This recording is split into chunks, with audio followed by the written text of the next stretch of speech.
Dans un sondage sur Insta, je vous avais demandé les potentiels sujets de vidéos qui vous intéresseraient et le sujet du renforcement des doigts m'a été proposé. C'est vrai que ces derniers temps, je m'amuse pas mal à faire des figures juste sur les doigts, par exemple des pompes en handstand ou à décoller des one arm handstand juste sur les doigts. Et j'ai vu que ça en intriguait certains. Avant de commencer la vidéo, je tenais à vous dire que je suis désormais en partenariat avec MX Sport.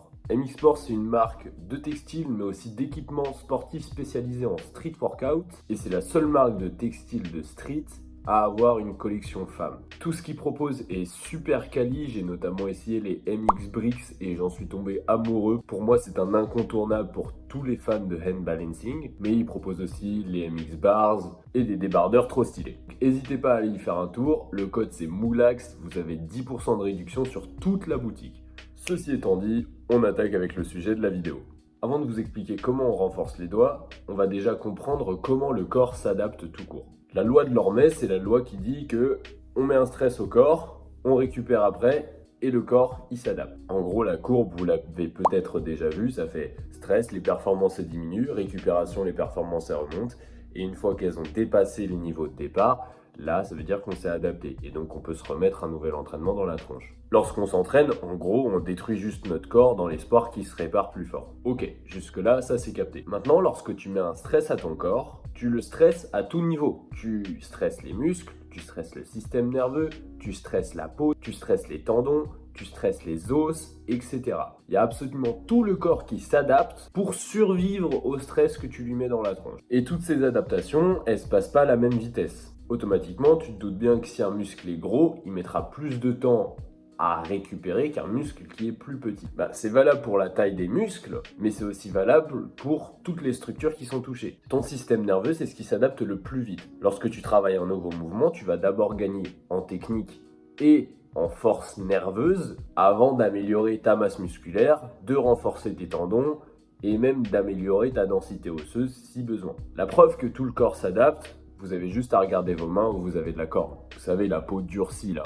Ça, c'est une adaptation du corps pour pas se l'arracher, comme vous l'avez peut-être fait à vos premiers entraînements, parce que vous y êtes allé comme un bourrin.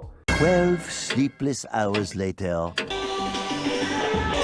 On voit ça. Oui. C'est parfait. Il a saigné tout le monde. Comme toutes les structures du corps n'évoluent pas à la même vitesse, c'est pour ça qu'on parle de surcharge progressive. Au début, lorsqu'on travaille un nouveau mouvement, on est très énergivore. C'est pour ça qu'on chope plein de courbatures, c'est parce que notre technique n'est pas encore au point. Dès que la technique s'optimise, on optimise notre effort, on utilise moins d'énergie pour produire un résultat similaire. Et au-delà des différences de vitesse d'adaptation, la surcharge progressive sert d'un côté à pas se blesser, mais de l'autre, elle sert aussi à apporter un stress toujours conséquent à l'organisme. Comme tu t'adaptes, il faut automatiquement que tu proposes une stimulation un cran au-dessus à chaque fois si tu veux continuer à progresser sur le long terme. Un exercice classique sollicite majoritairement le système nerveux ou les muscles. Si tu peux plus faire de pompe, c'est parce que tu as une accumulation d'acide lactique dans tes muscles qui font que la contraction est freinée et que petit à petit, tu n'arrives plus à remonter les répétitions. Dans un autre cas de figure, je sais pas, tu te fais un try de full planche, là le problème ça va être le système nerveux. En soi, tes muscles ils te permettent de le lever, mais ce qui te fait lâcher, c'est pas une brûlure dans le muscle, c'est juste que tu n'arrives plus à envoyer assez nerveusement. Et bien lorsqu'on fait un exercice sur les fingers, les structures qui sont le plus sollicitées, c'est pas vraiment les muscles ni le système nerveux, c'est surtout les os, les tendons et les ligaments. Donc les nerfs sensitifs qui nous disent « bon là, faudrait peut-être arrêter l'effort frérot », c'est pas les mêmes. Et c'est pour ça qu'on ressent ça différemment.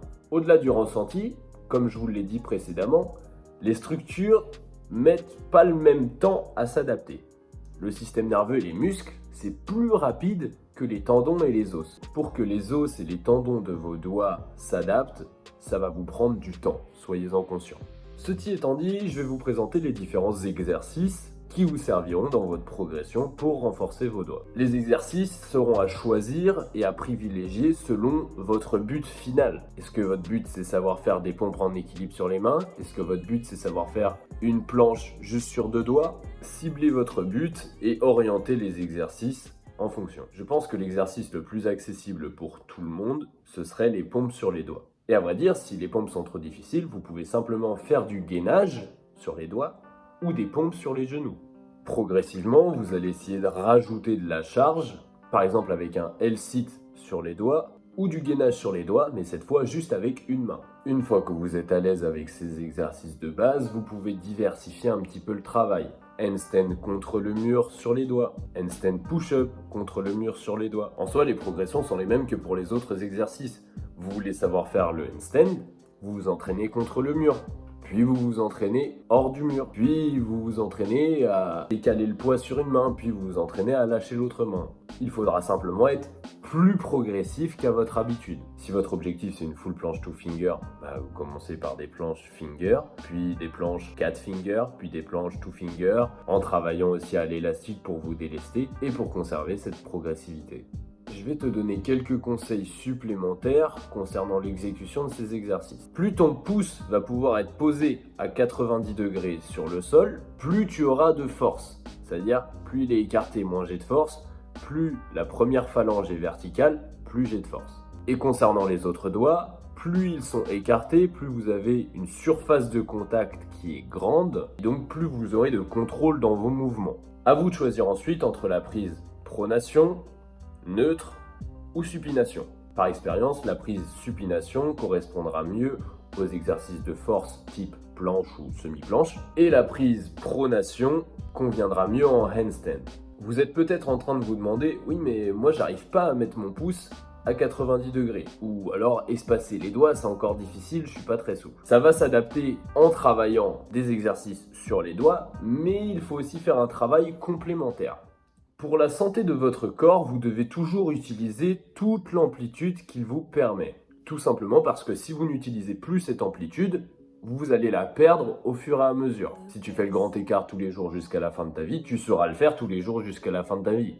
Plus ou moins. Si en revanche tu arrêtes de le faire pendant 2-3 ans, tu te doutes bien que tu vas plus savoir le faire aussi bien. Pour maintenir cette mobilité articulaire, je fais donc des étirements pour les doigts. Mais pas des simples étirements, c'est des étirements qu'on appelle actifs. Donc actif, tu te souviens, ça implique une contraction musculaire. Si je te donne un exemple de ce que je fais, je viens tirer sur mon doigt pour l'étirer, mais en même temps je résiste à cet étirement. Plus vous êtes à l'aise avec ça, plus vous pouvez vous permettre de forcer et d'aller en amplitude. On tire dans l'extrémité de l'amplitude, on contracte pendant quelques secondes, puis on relâche. Attention, très important, lorsqu'on fait un étirement dans un sens, il faut toujours aussi conserver l'amplitude dans l'autre sens. Ce que vous pouvez faire, vous prenez votre autre main et vous fléchissez vos doigts.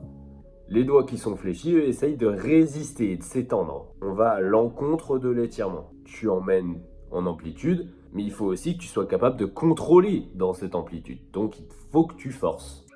Comme pour vos séances en général, lorsque vous voulez renforcer vos doigts, vous devez tester si vos performances peuvent être améliorées et si vous avez de l'énergie, si vous avez récupéré de la dernière fois. Personnellement, pour ça, je fais quelques handstand push-up sur les doigts à chaque début de séance pour vérifier. Si je vois que j'ai progressé, je sais que je peux travailler là-dessus.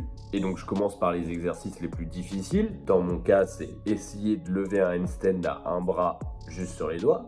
Et progressivement, plus je vais vers la fin de la séance, plus l'intensité va diminuer. Donc, au lieu d'être en handstand sur un bras, je vais être en handstand sur 2 bras. Au lieu de faire des handstand push-up, je vais juste faire du handstand. Voire, je vais poser les pieds au sol et je vais faire du gainage juste sur les doigts. Gardez à l'idée que ça vous prendra beaucoup de temps et beaucoup plus que ce que vous pensez. Testez simplement à chaque début de séance si vous avez récupéré de la dernière fois ou non.